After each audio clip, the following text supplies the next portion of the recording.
I would like to see what other routes have been studied. So I'd like staff to get to those answers. I think it's also important for a good explanation to the citizens of what the city's role is. As I understand, the potential is it could eventually, not the full siting decision, but aspects of the siting decision could come back to us in a hearing examiner form, so we would then be in a quasi-judicial situation. That's somewhere in the future. So those are the things I've been thinking about and have talked with staff, and I know you've done some work about this. I've talked to a couple of other council members about this as well. So I guess I really should turn it back to the mayor to decide what she wants to do with comment. Did you want to say something, Councilmember Lee? Well, unless you want to start something, otherwise I would like to. Well, I think that what we're asking is that the city manager and the staff bring back to us next week an outline of how we can do what's been suggested. First of all, get ourselves more educated about the rules, the process, the rationale behind it, sort of where it's at, some of the issues that have been raised. Also about what the city's role is, and more specifically what the council's role is, because the city has a role as well as the lead agency for the environmental protection, the environmental impact statement, and that means that we as a city have a role in doing exactly what was asked, which is making sure that the information that's provided about impacts is thorough and fair and accurate, so that there's transparency in the decision making that's going on. So I would like to see us sort of step out through this process as it's going on with PSE.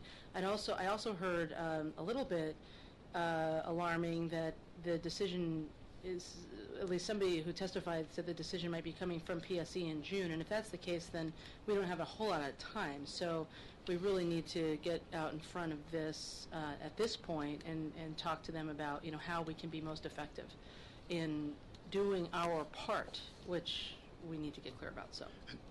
If I could, I also think that what we've outlined here, and there can be more, I think it actually meets what Mr. Merrill said, and I copied this down, is to invest staff resources more. Right. And that is clearly what this would do. Get clarity on the needs of the electrical needs on the east side versus the needs of the region, and I would add how that fits in with this, and to deal with, you know, how this does reflect on the neighborhoods and the neighborhood character. Right. That is an important issue, and I think this is an avenue for us to publicly be able to get to some of those issues that he raised. I thought they were excellent. Yes. Okay. Councilmember Lee. Thank you. Well, as I think people know that the council is concerned and is interested for the welfare of the public. There are many questions, there are many issues, and so much research and investigation are necessary. You raised the question. And timing is also, you know, undetermined, it's questionable. Therefore, I think we need to take Mr. Murrow's suggestion, but also we need to approach it quite specifically and quite deliberately.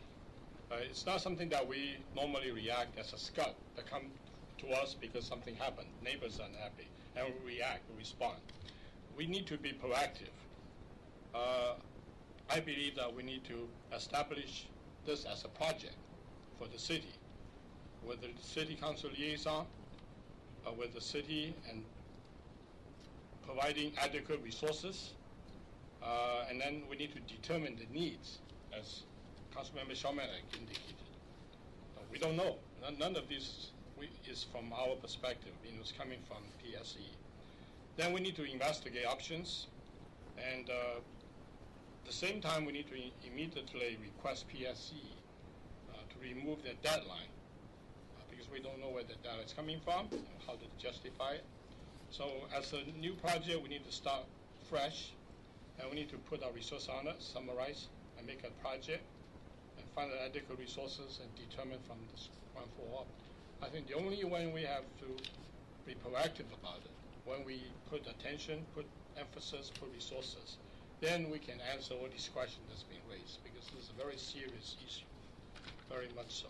So to do it right, to do a justification, I propose that we need to establish as we have done with the Taduchi Center recently. This is the kind of thing we need to be proactive, we need to tackle it head on, and make sure that we are in control. So if, I'd like to see if this can be entertained by the council and be serious about it and do it this fashion. You have some support behind you. You may not see.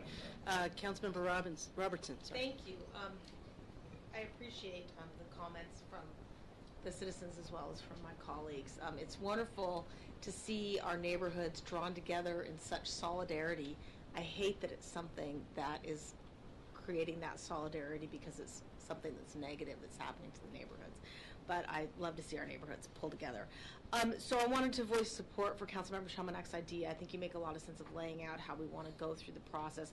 I've been asking questions for a few months behind the scenes, trying to get a good understanding of how the different roles work, because it's a bit of a complicated issue from a land use perspective, as well as that there's state tariffs on this, there's franchise agreements with the city, we've got comp plan policies about utilities, and everything else. So I also wanted to make sure that when we hear from the citizen advisory group members that are neighbors, we want to make sure that we include the alternates in that, because I think all of the neighborhoods that are affected are either a member or an alternate, but some neighborhoods didn't get a full membership, they're just an alternate. And I want to make sure that even if they're not allowed to vote all the time at the PSE working groups, that we hear from them. The other thing is I'd like to have a better understanding when it comes to council about the comp plan policies and our codes, because I know that when, for example, cable, if they want to string a bigger cable, they are often required to underground under our existing land use code and comprehensive plan policies. And why that wouldn't apply to something like this doesn't make a lot of sense to me. When you're going from a 1/2-inch cable to a 3/4 inch, it has to go underground, but when you're going from a 40-foot high tower to a 100-foot high tower, it doesn't. I just don't understand how that all works. The other thing I want to make sure that when staff comes to us, yes, love to see my hands in the air. So the other thing I'd like to make sure that we are the lead agency doing the environmental impact statement. We're also the ones who's coordinating with the other jurisdictions for the permit for the line. And generally when you do an environmental review, you look at the alternatives that the project proponent, which would be PSE, puts forward, plus the no action alternative. There are other alternatives out there, like using the Seattle City Light Line, that I don't know if those are going to get reviewed under the EIS. So I want to make sure that we are looking at all the alternatives that work, as well as how this interacts with the energy needs of the east side, because it's important that we have our energy needs met for the future.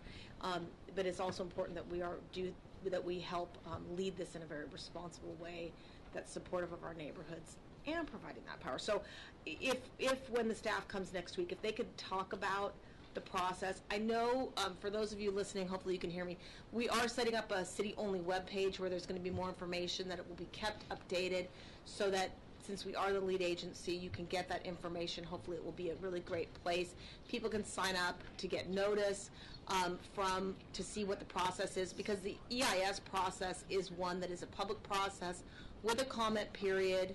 People can give their comments in. The EIS has to take those comments into consideration. There's appeal processes for those if people don't like what it says or disagrees that it didn't consider everything. So there's going to be a lot of process yet to come. I believe the June decision that someone mentioned is just to winnow the options. It's not a final route decision. It's just a winnowing time period that PSE was going to do in June. But those are going to be my questions that I'm going to want to have staff address and as we go through the process. So I really appreciate everyone coming out tonight, though. What quite a showing of how important neighborhoods are to all of you and to all of us.